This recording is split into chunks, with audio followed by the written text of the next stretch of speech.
Hello dear student, मेरे प्यारे विद्यार्थियों।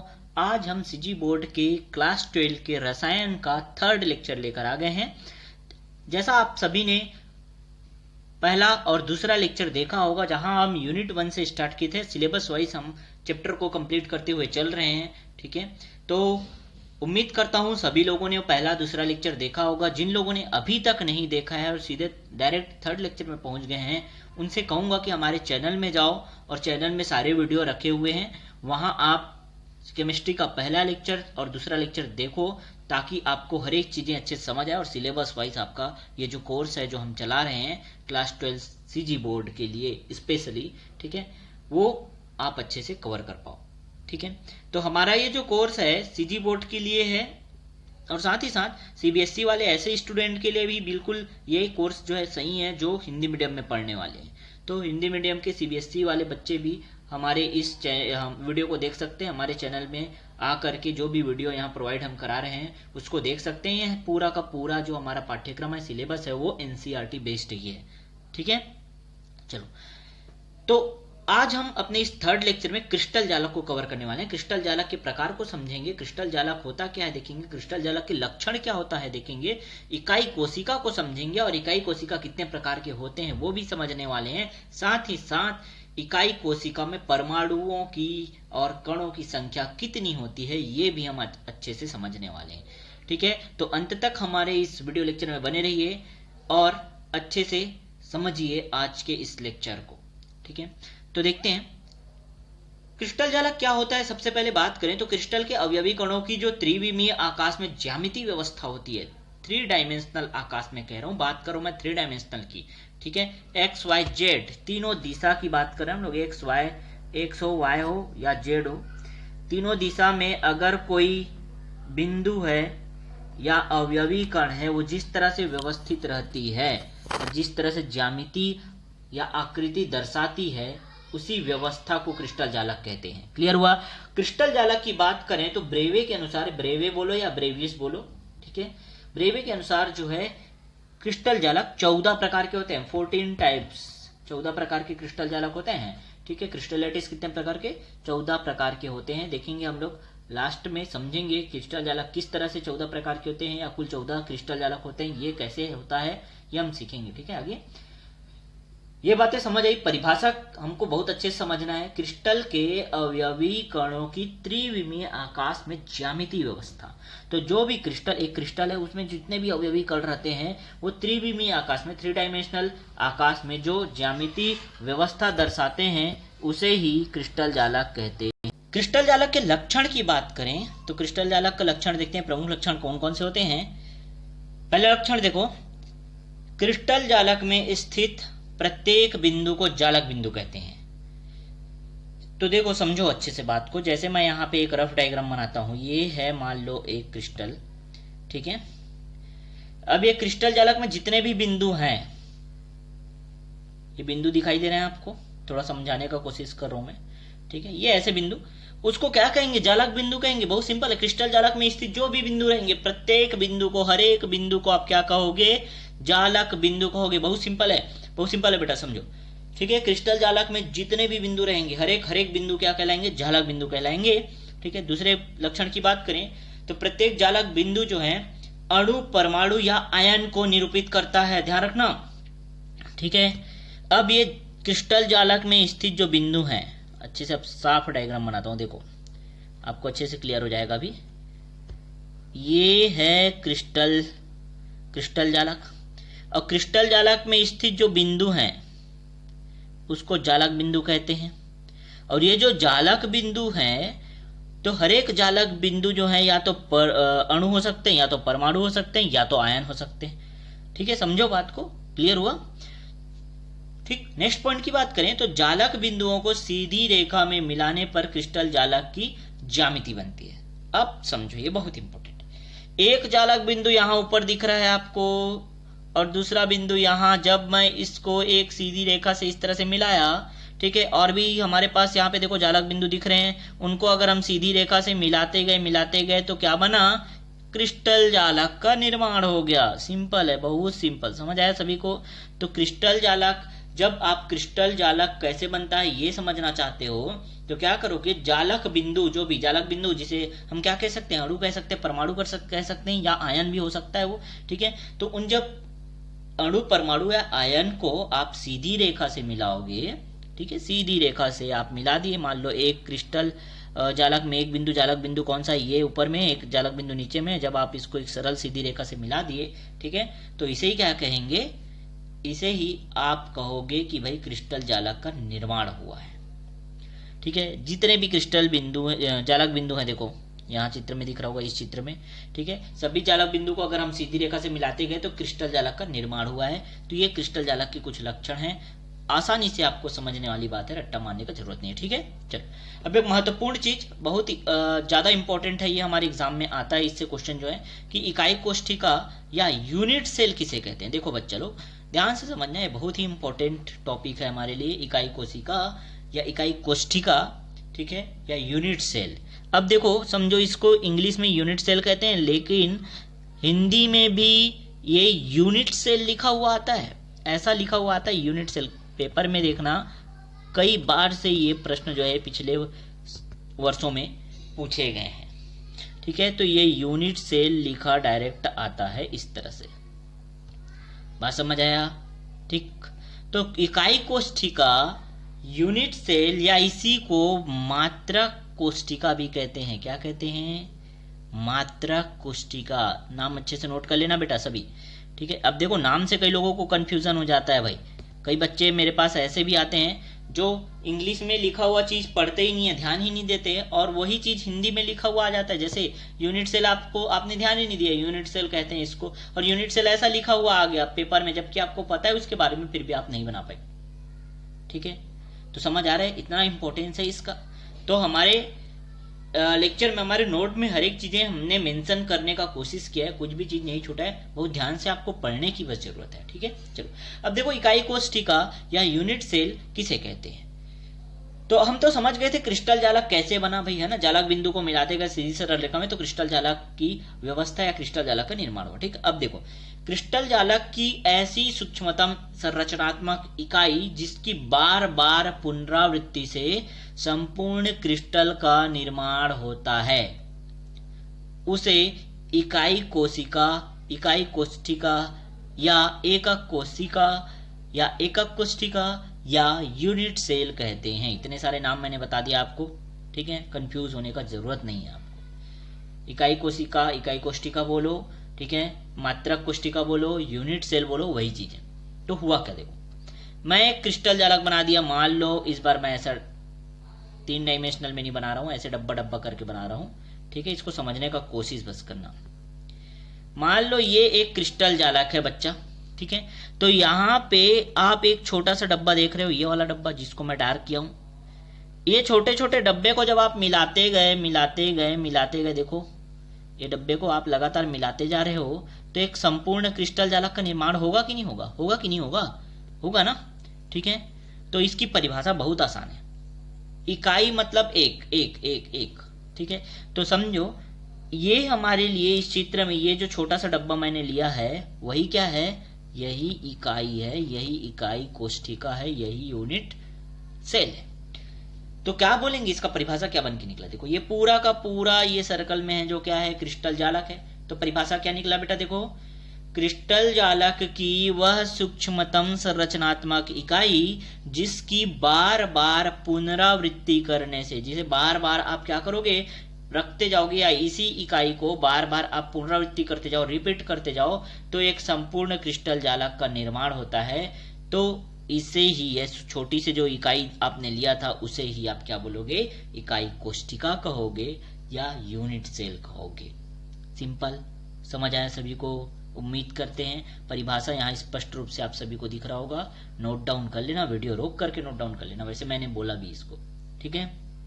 चलो अब इकाई कोष्ठिका के पैरामीटर क्या क्या होते हैं, पैरामीटर की बात करेंगे। भाई पैरामीटर में हम क्या समझते हैं कि कौन कौन से जो उसके अवयव हैं, कह सकते हैं घटक हैं, कौन कौन से ऐसे पैरामीटर हैं जिसको हम इकाई कोष्ठिका में पढ़ेंगे या जिनका रिक्वायरमेंट होता है हमको, हम उसकी बात करेंगे। तो इकाई कोष्ठिका या यूनिट सेल के पैरामीटर जो हैं, टोटल 6 पैरामीटर हैं। यूनिट सेल की पहचान करने के लिए कितने पैरामीटर लेते हैं? 6 पैरामीटर लेते हैं। अब 6 पैरामीटर कैसे होंगे देखो, तो इसको दो तरह से मैंने लिखा, ठीक है, जिसमें पहले में हम लोगों ने लिखा 3 अक्षीय दूरी, अक्षीय दूरी बोलो या कोर बोलो, ठीक है, ये क्या है 3 ठो होते हैं, और जो कोण है अक्षीय कोण वो भी कितने ठो होते हैं? 3 ठो। तो 3 और 3 कितने हो गए बच्चा? 6 हो गए। तो आप बोल सकते हो कि यूनिट सेल की पहचान के लिए 6 पैरामीटर होते हैं। 6 पैरामीटर कौन कौन से पैरामीटर चित्र में देखेंगे अच्छे से, ठीक है।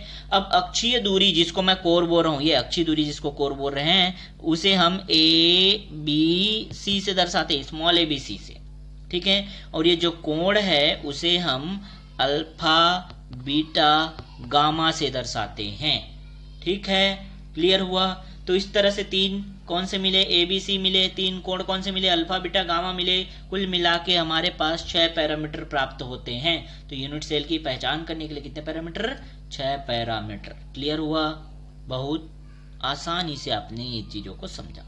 अब चित्र में देखेंगे तो और अच्छे से क्लियर हो जाएगा। देखो, तो 3 अक्षीय दूरी होते हैं। कौन कौन से होते हैं भाई? तो इसे A B C, small A small B small C से प्रदर्शित करते हैं। और 3 अक्षीय कोण होते हैं। जो अक्षों के मध्य बने कोण को अक्षीय कोण कहते हैं, और इन्हें अल्फा बीटा और गामा से व्यक्त करते हैं।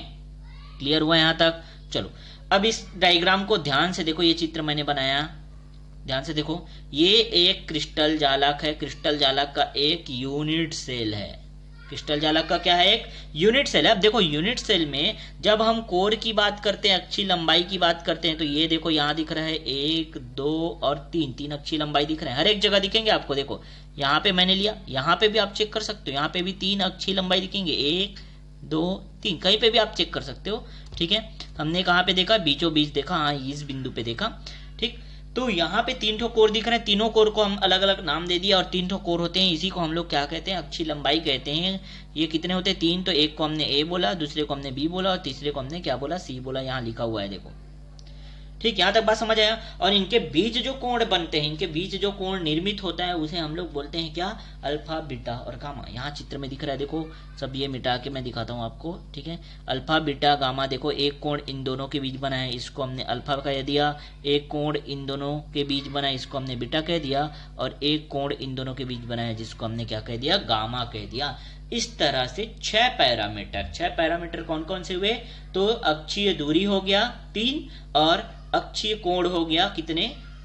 3, ठीक। तो इस तरह से हमको 6 पैरामीटर मिले। यूनिट सेल के पैरामीटर अच्छे समझ आया? चित्र को देख के और अच्छे से आपको क्लियर हो गया होगा, उम्मीद करते हैं, ठीक है। चलो अब देखें, 3 पैरामीटर 3 करके 6 पैरामीटर तो हम समझ गए।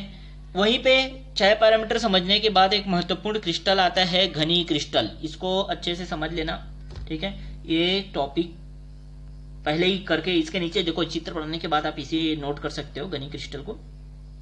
क्यूबिक क्रिस्टल या घनी क्रिस्टल किसे कहते हैं? तो यदि इकाई कोशिका के सभी कोरों की लंबाई समान हो, कोर बोल रहा हूं मतलब अभी बताया ना मैंने, ए बी और सी की बात करें बेटा, ठीक है। तो यदि इकाई कोशिका के सभी कोरों की लंबाई समान हो, मतलब ए बराबर हो बी के, बी बराबर हो सी के, तीनों बराबर हो, पहला चीज। और तथा कोरों के मध्य जो कोण बना हुआ है, कोण कौन कौन से बने हैं? अल्फा बीटा और गामा, ये 3 कोण बने हुए हैं। और ये तीनों कोण का मान जो है वो 90 अंश के बराबर हो या समकोण हो, तब ऐसे क्रिस्टल को घनीय क्रिस्टल कहते हैं, क्यूबिक क्रिस्टल कहते हैं। क्लियर हुआ? क्लियर हुआ, ठीक। चलो तो समझ गए घनी क्रिस्टल या क्यूबिक क्रिस्टल किसको कहेंगे? अच्छे समझ आया?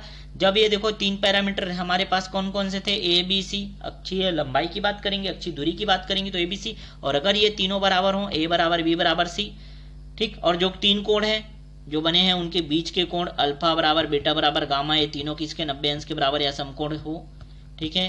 तब हम इसे क्या कहते हैं? तब हम इसे क्यूबिक क्रिस्टल कहते हैं, घनी क्रिस्टल कहते हैं। क्लियर हुआ? चलो अब आते हैं हम लोग इकाई कोष्ठिका के प्रकार में। इकाई कोष्ठिका समझ आया ना, ठीक है।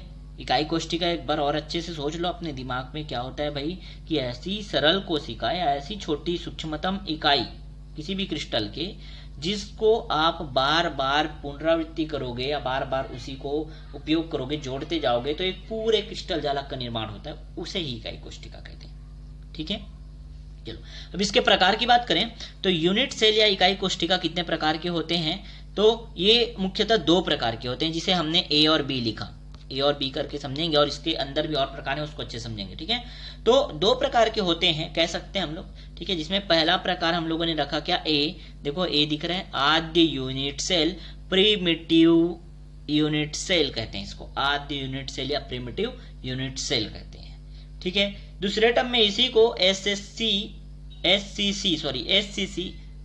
सिंपल क्यूबिक क्रिस्टल भी कहा जाता है, साधारण घनीय क्रिस्टल कहो या साधारण घनी यूनिट सेल कहो। ठीक है, समझ आया सभी को। तो ये आद्य यूनिट सेल क्या होता है समझते हैं। आद्य यूनिट सेल किसे कहेंगे, ध्यान से देखना, आप बस चित्र आपके दिमाग में ना छप जाना चाहिए। चित्र जो है आद्य यूनिट सेल कह रहे हैं तो हाँ दिमाग में छप गया वो चित्र, अगर तो आपको परिभाषा न रटने की जरूरत है ना कुछ। ठीक है, अब आद्य यूनिट सेल किसे कहेंगे, मैं बार बार ये चित्र बना रहा हूँ। देखो एक घन बनाता हूँ मैं, जब भी क्रिस्टल की बात कर रहा हूँ हम क्या बना रहे हैं, एक घन बना रहे हैं, क्यूब बना रहे हैं बार बार। ठीक है, अब देखो समझो ये क्यूब है, तो आप सभी को पता है एक क्यूब या एक घन में 8 कोण होते हैं, ये ABCD बोलते हैं हम लोग, या 1 2 3 4 कुछ भी लिखो, ये कोण दिख रहे हैं आप सभी को, है ना। ठीक, तो आद्य यूनिट सेल किसे कहेंगे, जब एक कोशिका लिया आपने, एक इकाई कोशिका लिया, मात्रक कोशिका लिया, एक इकाई कोष्ठिका लिया। ठीक है, एक इकाई कोष्ठिका में घन के, ये घन दिख रहा है, 8 कोनों पर अगर 8 परमाणु हैं, 8 कोण होते हैं, देखो ये पहला कोण, ये दूसरा कोण, ये तीसरा कोण, ये चौथा कोण, उसी प्रकार नीचे आ जाओ बेटा, 5वां, 6वां, 7वां और 8वां, 8 कोण होते हैं, ये बात समझ आया।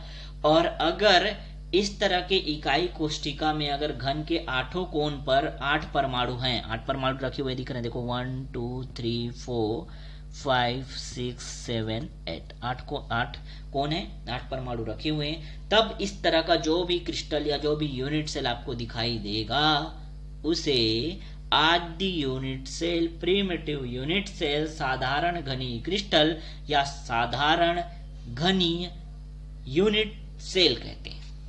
कितने सारे नाम बता दिए मैं, है ना। नहीं, आप कंफ्यूज नहीं होना है आपको। ठीक है, आप बस जरा सा उन नाम को ध्यान में रखना, क्योंकि एग्जाम में ना क्या होता है बेटा, कभी कभी नाम चेंज करके अब आद्य ना लिखा हुआ हो तो कैसे करोगे, समझ आया, इसलिए कह रहा हूं। तो क्लियर हुआ है क्या ये चित्र कैसे बना था। ठीक है, 8 कोण रहेंगे, 8 कोण पर 8 परमाणु रहेंगे, उस ऐसे इकाई कोष्ठिका को ही, ऐसे मात्रक कोष्ठिका को ही हम क्या कहेंगे, आद्य यूनिट सेल कहेंगे। अब इसके बारे में समझते हैं। इस तरह का जो यूनिट सेल है वो एक परमाणु से बना होता है, केवल एक परमाणु से। आप बोलोगे सर यहाँ तो 8 ठो हमारे पास परमाणु दिख रहे हैं, अभी बताता हूं बेटा कैसे हैं। दिख तो 8 ठो रहे हैं बेटा, देख तो 8 ठो रहे हैं, लेकिन इनकी जब मान निकालेंगे, इनका जब वैल्यू निकालेंगे तो 1 निकलेगा, कैसे निकलेगा देखते हैं। ठीक है, चलो ध्यान समझना इसको। इस पर कुल परमाणु की संख्या अगर आपको ज्ञात करना है तो कोई बोल देगा सर इस पर तो कुल परमाणु की संख्या 1 2 3 4 5 6 7 8 गिन दिया हम लोग, 8 है, 8 है, सही, गलत है बेटा, ये 8 नहीं है। कुल परमाणु की संख्या कितनी है देखते हैं। अब देखो हम क्योंकि इकाई कोष्ठिका को लेके बैठे यहाँ, इसके ऊपर में और कोष्ठिका होंगे, इसके बगल में भी, इधर अगल में, बगल में, पीछे, आगे, ऊपर, नीचे, सब तरफ क्या रहेंगे, इकाई कोष्ठिका रहेंगे, यूनिट सेल रहेंगे। क्लियर हुआ क्या। तो ये आप लोगों ने ये समझा अच्छे से, ये चित्र समझ आया क्या। अब 8 नहीं बोलोगे आप, कुल परमाणु की संख्या कितनी है, तो कुल परमाणु की संख्या देखोगे आप, यहाँ पे ऐसे गिनना नहीं है डायरेक्ट, है ना, क्योंकि हम इकाई कोशिका की बात कर रहे हैं तब तो 8 दिख रहा है, लेकिन क्योंकि इसके ऊपर, इसके नीचे, इसके आगे पीछे, दाएं बाएं सब तरफ और भी इकाई कोशिका जुड़े रहेंगे तभी तो क्रिस्टल बनेगा। ठीक है, तो उसको समझना है। एक बिंदु को अगर हम उठा के देखें, इस बिंदु को ध्यान से देखना, मैंने अभी इस बिंदु को बस लेके दिखाना चालू किया, तो इस बिंदु पे मतलब इस परमाणु पे कितने और भी जगह जुड़े हुए हैं, या ये परमाणु कितने जगह और जुड़ा हुआ है देखते हैं। तो एक तो ये ऐसा है, ये समझ आया, एक तो ये ऐसा है, एक कहाँ जाएगा ऊपर की तरफ, एक कहाँ जाएगा इधर राइट की तरफ, एक जाएगा लेफ्ट की तरफ, एक जाएगा थोड़ा पीछे की तरफ, ठीक है, एक जाएगा इस तरफ और एक जाएगा इस तरफ। इस तरह से ये जो हमारे पास क्या दिख रहा था, देखो ये हमारे पास एक परमाणु दिख रहा था, वो 8 भागों में बटा हुआ है। 1 2 3 4 5 6 7 8, मतलब कोने में जितने भी आपके पास यहाँ परमाणु है वो कितने भागों में बटा हुआ है, 8 भागों में। तो क्या, जरा ध्यान दो, अगर एक तो परमाणु था तो वो क्या 8 भाग में बटेगा तो भी 8 हो जाएगा क्या? नहीं होगा ना। 1/8 होगा, उसका मान कितना होगा, खुद एक जगह में रहने के बाद उसका मान हो जाएगा कितना, 1/8। क्लियर हुआ? ये 1/8 होगा इसका मान। अब समझो, जब हम कुल परमाणु की संख्या, कुल एटम की नंबर की बात करते हैं तो कोने पर स्थित कितने परमाणु हैं? यहाँ पे कोने पर स्थित है 8 परमाणु। कितने परमाणु स्थित है? 8। और सभी का खुद का मान कितना है? 1/8 है। क्यों? क्योंकि वो 8 तरफ से बटे हुए हैं, तो खुद का मान कितना हुआ उसका? 1/8 हुआ। ये 8 कट जाएंगे और आपके पास बचेगा कितना? 1। मतलब आपको जरूर यहाँ 8 परमाणु तो दिख रहे थे, लेकिन जब हम क्रिस्टल में इसकी परमाणु की संख्या की बात करते हैं तब इसमें परमाणु की संख्या निकल के आती है कितना? 1। कैसे आया, समझ आया? तो कोने पर ध्यान रखना, कोने पर जब भी कोई परमाणु रखा रहेगा, इस तरह से ही हमारे पास ये क्रिस्टल अगर है, इकाई कोशिका है, तो कोने पर जो भी परमाणु रखा रहेगा वो 1 नहीं होगा, वो एक्चुअल में 1/8 होगा। इसका मान कितना होगा? 1/8। 8 जगह से वो बटा हुआ होगा, ठीक है, 8 बराबर भागों में बटा रहा है, ऐसा कह सकते हैं। ठीक है, क्लियर हुआ? तो कैसे 1 आया ये समझ आया सभी को? चलो नेक्स्ट आते हैं। दूसरा जो प्रकार है वो है क्या? केंद्रित मात्रक कोष्ठिका। और केंद्रित मात्रक कोष्ठिका जो है 3 प्रकार की होती है। कौन कौन सी, इसे भी हम अच्छे से समझते हैं, बहुत इंपॉर्टेंट है, ध्यान रखना, मैं बार बार कह रहा हूं, इकाई कोष्ठिका बहुत ही इंपॉर्टेंट है आपके एग्जाम के लिए। अब केंद्रीय मात्रक कोशिका की बात करें तो केंद्रिक मात्रक कोशिका या केंद्रिक यूनिट सेल भी कह सकते हो इसको, कोई दिक्कत नहीं। ठीक है, अब ये 3 प्रकार के होते हैं, तो एक एक करके इसको समझते हैं। अच्छे से समझना, ध्यान दे के समझना बेटा इसमें, ठीक है, क्योंकि यहाँ परमाणुओं की संख्या, अवयवी कणों की संख्या जो है कितनी होती है, बहुत काम का चीज है। ठीक है, और इसका शॉर्टकट भी हम लोग देखें। तो इसमें पहला प्रकार आता है अंतः या काय केंद्रित घनीय सेल। क्या आता है? पहला जो प्रकार है अंतः या काय केंद्रित घनीय cell, body centred unit cell कहते हैं। क्या कहते हैं? बॉडी सेंटर्ड यूनिट सेल, जिसको BCC के नाम से भी जाना जाता है, body centred unit cell, that is BCC। Short में याद रखना, बॉडी सेंटर्ड क्यूबिक क्रिस्टल ऐसा कह सकते हैं, या body centred unit cell, BCC। Clear हुआ? इसका हिंदी नाम जरूर याद रखना, अंतः या काय केंद्रित सेल, अंतः काय केंद्रित सेल कह सकते हैं इसको। ठीक है, अब जैसा नाम वैसा काम बच्चा, जैसा नाम वैसा काम। मैंने कहा क्या अंतः काय केंद्रित है, मतलब या इंग्लिश में नाम याद रखो, बॉडी सेंटर्ड है, मतलब ये जो भी आप इकाई सेल पकड़े हो उसके बॉडी में बॉडी सेंटर्ड है, मतलब उसके बॉडी के बीचों बीच भी रहने वाला है। तो देखो, अवयवी कण 8 कोने पर तो रहेंगे ही रहेंगे। कहाँ पे रहेंगे? 8 कोने पर रहेंगे ही रहेंगे। इसके अलावा एक परमाणु जो है उस बॉडी के सेंटर में रहेगा, मतलब केंद्र में रहेगा, बॉडी के बीचों बीच। क्लियर हुआ? आराम से आप डायग्राम बना सकते हो इसको। अंतः काय केंद्रित घनी सेल कैसा होता है, BCC कैसा होता है, समझ आया ना? तो इसकी परिभाषा कैसे दोगे कि इस प्रकार के यूनिट सेल में जो कण हैं, उपस्थित कण हैं, परमाणु के कण हैं या अवयवी कण हैं, वो घन के कोनों के साथ साथ केंद्र पर भी स्थित होते हैं। ठीक है, इसे काय केंद्रित या काय केंद्रित घनी सेल कहो, या इसे क्या कहो, काय केंद्रित यूनिट सेल कहो, या काय केंद्रित घनी क्रिस्टल सेल कहो। क्लियर हुआ? परिभाषा आपको रट्टा नहीं मानना है, मैं बार बार आप लोगों को समझा रहा हूं बेटा। रटोगे भूलोगे, समझोगे याद रहेगा। ठीक है, तो क्या करना है, जब ये एक यूनिट सेल आपने लिया और यूनिट सेल में अगर सभी कोने में 8 कोने में जो परमाणु है वो रहेंगे, और साथ ही साथ उसके बॉडी के सेंटर में भी, केंद्र में भी अगर एक परमाणु व्यवस्थित है, रखा हुआ है, तब ऐसे केंद्रित सेल को ही हम क्या कहेंगे? बॉडी सेंटर्ड यूनिट सेल कहेंगे, अंतःकाय केंद्रित सेल कहेंगे। क्लियर हुआ? अच्छे समझ आया? ठीक है, यहाँ परिभाषा लिखा हुआ है, अच्छे से आप नोट डाउन कर सकते हो। ठीक, इसके बाद महत्वपूर्ण बात आती है कि इसमें परमाणुओं की संख्या या अवयवी कणों की संख्या कैसे निकालें।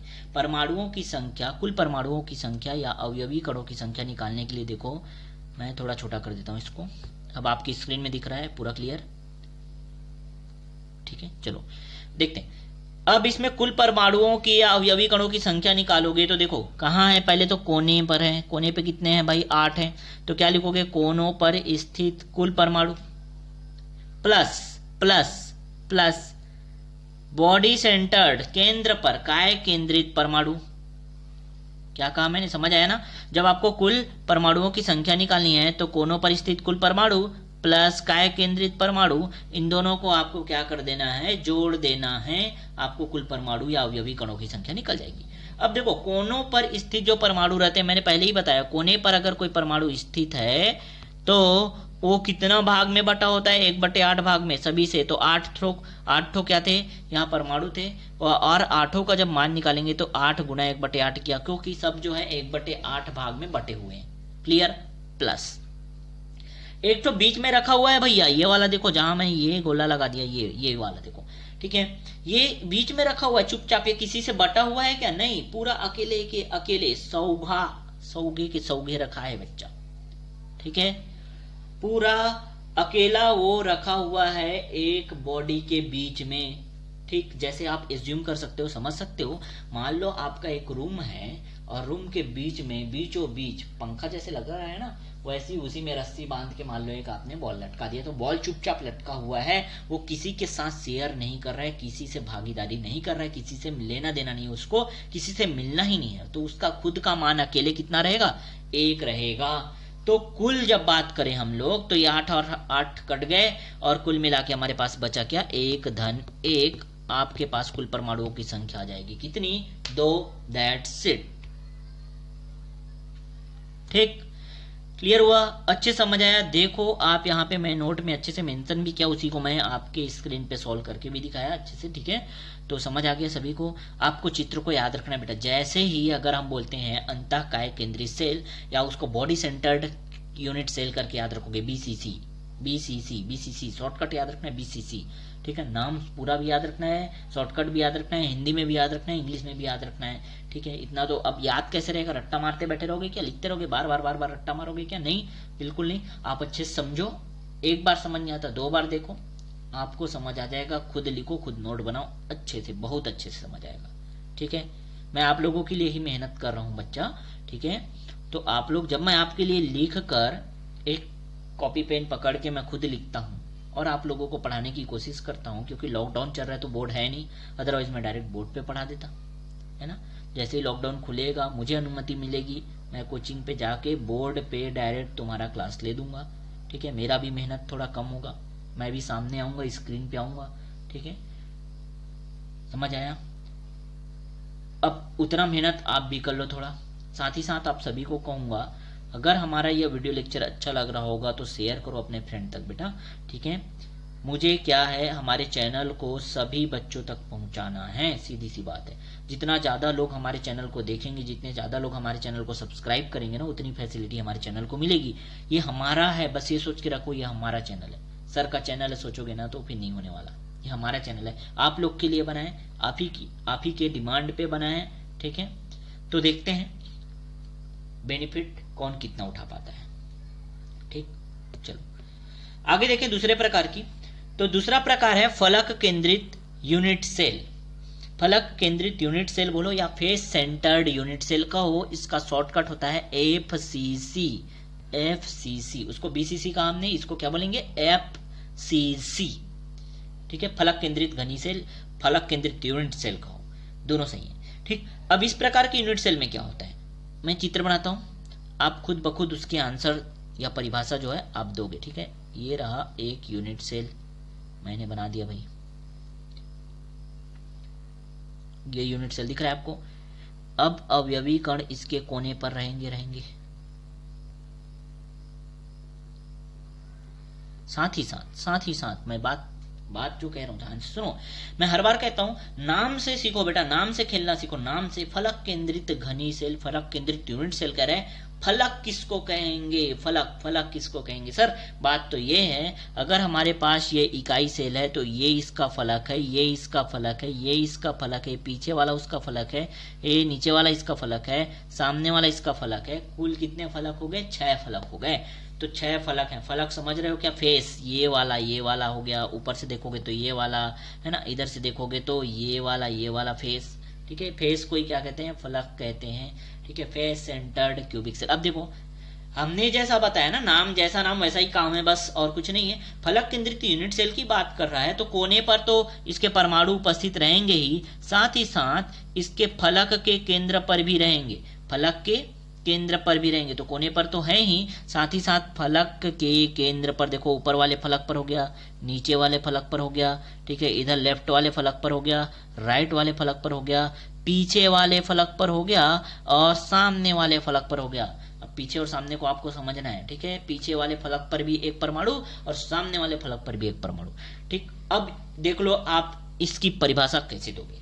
ठीक है, तो क्या बोलोगे? इस प्रकार के यूनिट सेल में अवयवी कण घन के कोनों के साथ फलकों के केंद्र पर भी स्थित होते हैं, तब ऐसे यूनिट सेल को फलक केंद्रित यूनिट सेल कहते हैं या फलक केंद्रित घनी से क्रिस्टल कहते हैं। क्लियर हुआ? अच्छे समझ आया सभी को? चित्र मैंने बनाया, आपको फेयर चित्र, अच्छा सुंदर चित्र आपको मिलेगा। ठीक है, मैं समझाने के लिए आपको स्क्रीन पे बना के दिखाता हूँ। ठीक है, अब यहाँ यूनिट सेल, इस यूनिट सेल में परमाणुओं की संख्या कितनी होती है? 4 होती है बच्चा। देखो इससे पहले हम लोगों ने देखा क्या, काय केंद्रित में देखिए, अंतः काय केंद्रित घनी सेल में परमाणुओं की संख्या कितनी थी? 2 थी। कैसे आया था? हम लोगों ने गणना भी किया, यहाँ कितनी होती है? 4। परमाणुओं की संख्या 4 कैसे होती है वो हम देखेंगे अभी आगे। ठीक है, तो ये आपको डायग्राम दिख रहा है जो मैंने सुंदर सा बनाया हुआ है, दिखा क्या सभी को? ठीक, इसमें आप देखोगे तो कोने पर ये 8 कोने पर तो परमाणु है ही, साथ इसके फलक पर 1 फलक, 2 फलक, 3 फलक, 4 फलक। ठीक है, एक सामने वाला फलक 5 और एक पीछे वाला फलक 6 फलक पर भी परमाणु हैं। अब इसमें कुल परमाणुओं की संख्या या कुल अवयवी कणों की संख्या अगर हम ज्ञात करते हैं तो बहुत सिंपल है। कैसे लिखेंगे? कोनों पर स्थित कुल परमाणु प्लस फलक केंद्रित परमाणुओं की संख्या। क्या बोलोगे बेटा? कोनों पर स्थित, रट्टा नहीं मानना है इसको, कोनों पर स्थित है, हाँ कोने पे परमाणु है उसको लिख दो पहले, कोनों पर स्थित कुल परमाणु प्लस फलक केंद्रित परमाणुओं की संख्या। अब देखो कोनों पर स्थित कितने परमाणु हैं? कुल परमाणु कितने हैं? तो कोनों पर स्थित परमाणुओं की संख्या है कुल कितनी? 8। कितने परमाणु हैं? 8। और मैंने आपको बताया कि अगर कोने पर कोई परमाणु रखा हुआ है तो उसका खुद का एक अकेला वैल्यू नहीं होता, कितने भागों में बटा होता है बेटा? तो 8 भागों में बटा होता है, इसलिए इसका खुद का मान होता है 1/8। अब कोनों पर स्थित कुल परमाणु कितने हो गए? तो 8 गुना 1/8। 1/8 क्यों किया? सबको समझ आया? ये 8 से ये 8 कट गया, कुल मिला के इसका आंसर आ गया कितना? 1। अब बात करते हैं इसके फलक की, तो 6 फलक हैं। ठीक है, अब फलक को समझते हैं। अब इसके 6 फलक हैं, 6 फलक पे कितने परमाणु? 6 परमाणु। लेकिन आप समझोगे ये जो परमाणु है वो आधा इसके साथ बटा हुआ है, इस फलक के साथ, और आधा इसके आगे। देखो आगे और भी जुड़ा रहेगा, क्रिस्टल जालक। सोचो, थोड़ा दिमाग लगाओ, क्रिस्टल जालक एक ठो तो नहीं होगा ना, ये तो यूनिट सेल है ना, ऐसे तो सब सेल ऐसे आगे पीछे मिले रहेंगे पूरा। तो इधर भी एक ठो समझ लो यूनिट सेल है, इधर राइट साइड में। ठीक है, तो ये फलक के बीच में जो यहाँ पे आपको परमाणु दिख रहा है वो आधा इस यूनिट सेल के लिए है और इसका आधा इस वाले यूनिट सेल के लिए। आधा आधा बटा आधा। ठीक है, जैसे एक और एग्जांपल देता हूं। मान लो भैया ये तुम्हारा कमरा है, ये तुम्हारे छोटे भाई का कमरा है। ठीक है, बीच में एक परमाणु रखा हुआ है गोल सा। ठीक है, तो ये क्या हुआ? आधा इसके लिए है, आधा इसके लिए है, बस यही कंडीशन है। फलक पे परमाणु रखा हुआ है तो आधा एक यूनिट सेल के लिए है और आधा दूसरे यूनिट सेल के लिए। मतलब इसका खुद का मान, इसका खुद का मान कितना है? आधा है, 1/2 है, किसके लिए? इस इकाई सेल के लिए। एक इकाई सेल के लिए इसका खुद का मान कितना है? 1/2 है। अब ऐसे कितने हमारे पास फलक पे परमाणु हैं? तो 6 परमाणु हैं। तो अगर हम फलक केंद्रित परमाणुओं की संख्या देखेंगे तो 6 गुणा 1/2 होगा। कितना होगा? 6 गुणा 1/2। तो इसका आंसर कितना आ जाएगा? 2 तिया 6, 3 एकम 3। तो इसका आंसर हो गया कितना? 3। उसका आंसर कितना था? 1। 3 और 1 को जोड़ दो बच्चा, प्लस कर दो, प्लस। तो कितना आ जाएगा? 3 + 1 कितना हुआ? 4। ठीक है, 3 + 1 कितना हुआ बेटा? 4 हुआ। ठीक है, क्लियर हुआ? तो हमने क्या क्या सीखा? देखो, अभी हम लोगों ने सीख लिया कि बीसीसी पे कितने परमाणु होते हैं, कुल परमाणुओं की संख्या हम लोगों ने देख लिया। उसके बाद हम लोगों ने क्या देखा कि एफसीसी पे कितने होते हैं परमाणुओं की संख्या, वो गणना करना हम सीख गए। ठीक है, अब लास्ट हमारे पास आता है थर्ड प्रकार जो है वो है अंतः केंद्रित unit cell, base centred unit cell. Base centred unit cell, अंतः केंद्रित यूनिट सेल, बेस सेंटर्ड कहेंगे इसको। ठीक है, ये कैसा होता है? ध्यान से इस चित्र को देखो, इस चित्र को थोड़ा बड़ा कर देता हूं मैं इसको। ठीक है, अब इसके बाद इसकी परिभाषा बनाएंगे। देखो, चित्र को आप अच्छे से समझोगे ना तो परिभाषा बहुत आसान होता है। फिर से हमने एक क्या ले लिया? एक क्या ले लिया बच्चा? फिर से हमने क्या किया? एक घनी सेल लिया, एक इकाई सेल लिया और उसमें हमने क्या किया? इकाई सेल के सब कोनों पर परमाणु रख दिया। ठीक है, इस तरह से। और साथ ही साथ हम लोगों ने क्या किया? क्योंकि इसका नाम है बेस सेंटर, मैं बोला बार बार नाम से खेलना सीखो। बेस सेंटर नाम है। अब बेस मतलब होता है आधार। क्या होता है बेटा? आधार। बेस मतलब क्या होता है? आधार। और इस घन का, इस घनी क्रिस्टल का आधार कौन होगा? तो या तो ये ऊपर होगा, आप इसको ऐसे पलट के रख दो, या इसको ऐसे पलट के रख दो। ठीक है, कोई प्रॉब्लम नहीं, इधर भी रख सकते हो, लेकिन आधार की बस बात करेंगे तो आधार ये होगा या तो ये होगा, या तो इसके ऊपर कुछ रखा रहेगा। देखो, इसके ऊपर कुछ रखा रहेगा, इसके ऊपर मतलब और इकाई सेल रहेंगे, या इसके नीचे एक और इकाई सेल रहेंगे। कुल मिला के आप ये सोचो कि भाई 2 फलक हैं जो आधार बन सकते हैं, ऐसा। अब हमने इसका नाम क्या दिया था? बेस सेंटर ना। तो क्या हुआ? ये 8 कोने पर तो इसमें परमाणु रहेंगे ही रहेंगे, साथ ही साथ 8 परमाणु के साथ साथ इसके बेस सेंटर में, बेस में भी क्या रहेंगे? बेस के सेंटर में। बेस के सेंटर मतलब बेस के केंद्र में, आधार के केंद्र में भी परमाणु रहेंगे।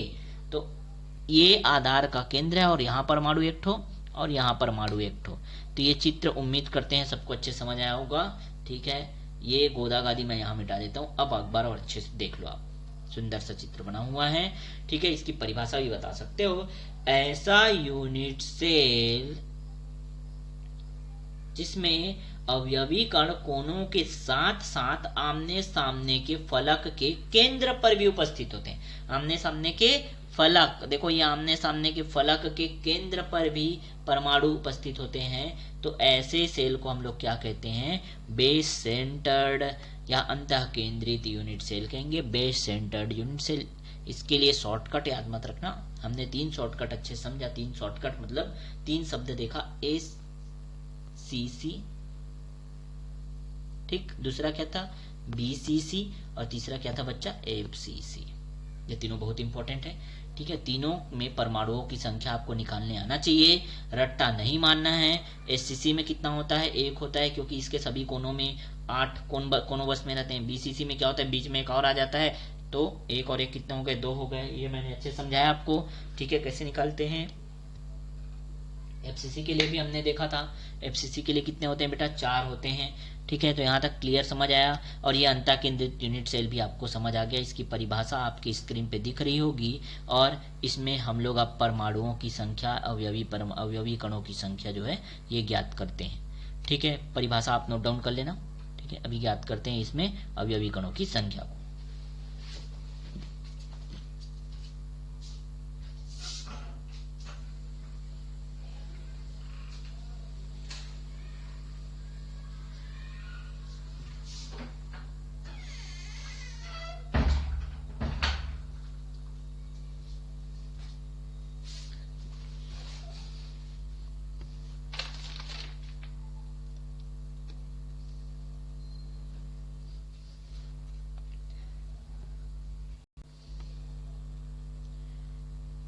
चलो तो देखते हैं हम लोग।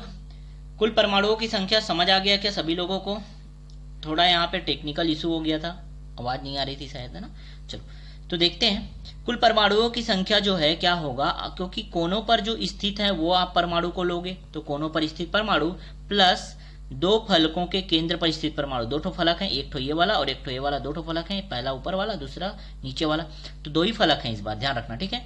अब कुल मिला के परमाणुओं की संख्या, अवयवी कणों की संख्या हम अगर यहाँ काउंट करें तो क्या होगा, कोनों पर जो स्थित परमाणु होते हैं कितने होते हैं, 8, और खुद कोनों पर है तो उसका खुद का मान कितना होता है, 1/8 होता है, तो 8 गुना 1/8 हो गया, ठीक है। साथ ही साथ दो ठो फलक है, दो ठो फलक पर दो ठो परमाणु है, और फलक पर कोई रहता है तो उसमें उसका खुद का मान कितना होता है, 1/2 मैंने बताया था, फलक पर आधा आधा बढ़ जाते हैं, ठीक। अब जब आप इसको हल करो तो ये हो जाएगा क्या, 8 8 कट गया, बच गया कितना, 1, प्लस ये 2 2 कट गया, बच गया कितना, 1, तो 1 और 1 2 हो गए। कुल मिला के यहाँ अवयवी कणों की संख्या कितनी रहती है बेटा, 2, ठीक है। अवयवी कणों की संख्या कुल परमाणुओं की संख्या कितनी हो जाएगी, 2 हो जाएगी। क्लियर हुआ? चलो नेक्स्ट देखें, ठीक। तो यहां तक आज हम लोग समझे अपने लेक्चर में, बहुत इंपॉर्टेंट चीज को देखा। इसके बाद क्रिस्टल तंत्र है। क्रिस्टल तंत्र को यहाँ मैं लेकर आने वाला था, लेकिन मैंने सोचा उसको याद करने में बच्चों को बहुत प्रॉब्लम होता है, मैं जानता हूँ, ठीक है। जिन लोगों ने कभी कुछ कहीं से पढ़ा होगा या बुक वगैरह होगा वो जानते हैं, घनी क्रिस्टल होता है, चतुष्कोणी होता है, विषम लंबाक्ष होता है, त्रिंताक्ष होता है, वो सब हम लोग पढ़ेंगे। 7 प्रकार के क्रिस्टल सिस्टम को देखेंगे, जहां हम लोग देखेंगे कि क्रिस्टल जालक 14 प्रकार के होते हैं, उसी वहीं समझेंगे, ठीक है। तो क्रिस्टल तंत्र को, क्रिस्टल सिस्टम को समझने के लिए मैं एक अलग से लेक्चर लाऊंगा, ठीक है, जहां आपको याद करने की ट्रिक भी बताऊंगा। बहुत आसानी से आप सातों के सातों क्रिस्टल तंत्र को आप आसानी से याद कर लोगे, ठीक है। समझ आया? चलो, तो इससे पहले आज के लेक्चर को खत्म करें, एक बार रिवीजन कर लेते हैं हम लोग, कि क्योंकि ये बहुत इंपॉर्टेंट है, ध्यान रखना बच्चा। आगे मैं बोलूंगा SCC, BCC, FCC, तुरंत आपको अवयवी कणों की संख्या पता होनी चाहिए, ठीक। तो इसको नोट डाउन कर लेना, नोट करके लिख लेना कि भाई यूनिट सेल अगर हमारे पास घनी क्रिस्टल है, कौन सा, SCC, तो उसमें अवयवी कण कितने या परमाणुओं की संख्या कितनी है, कितनी होती है, 1 होती है। जबकि अगर हमारे पास BCC है यूनिट सेल, तो अवयवी कणों की संख्या 2 होती है, परमाणु की संख्या 2 होती है। और यदि हमारे पास FCC है, फेस सेंटर्ड है, तो अवयवी कणों या परमाणु की संख्या कितनी होती है, 4। तो ये 1, 2 और 4 याद रहेंगे क्या? क्लियर? अच्छे से हम लोगों ने समझा। तो आज का लेक्चर यहीं पे खत्म करते हैं। उम्मीद करते हैं आप सभी को अच्छे से समझ आया होगा। एक बार और मैं आप सभी से कह दूं कि अभी तक अगर सब्सक्राइब नहीं किया हमारे चैनल को सब्सक्राइब करो, अपने फ्रेंड तक शेयर करो, सारे बच्चों तक, छत्तीसगढ़ के सारे बच्चों तक हमारे चैनल को पहुंचाओ, ताकि सभी को यह सुविधा मिल सके।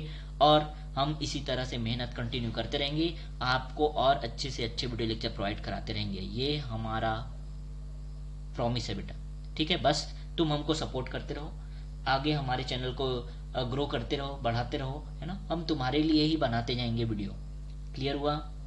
चलो, तो क्या करोगे, सब लोग सब्सक्राइब करोगे। जिन्होंने अभी तक सब्सक्राइब नहीं किया हमारे चैनल को, वो सब्सक्राइब करो जरूर, शेयर करो अपने फ्रेंड के साथ, ठीक है। वीडियो अच्छा लगा तो लाइक करो जरूर, और अपने साथ ही साथ ग्रुप में शेयर करना है। कोई फेसबुक चलाता तो फेसबुक में हमारे चैनल को शेयर करो, सबको बोलो कि ये अच्छा चैनल है, देखो। हाँ, अगर आपको अच्छा लगता है तो, नहीं लगता है तो बात ही नहीं है, डिसलाइक करके चले जाओ, ठीक है।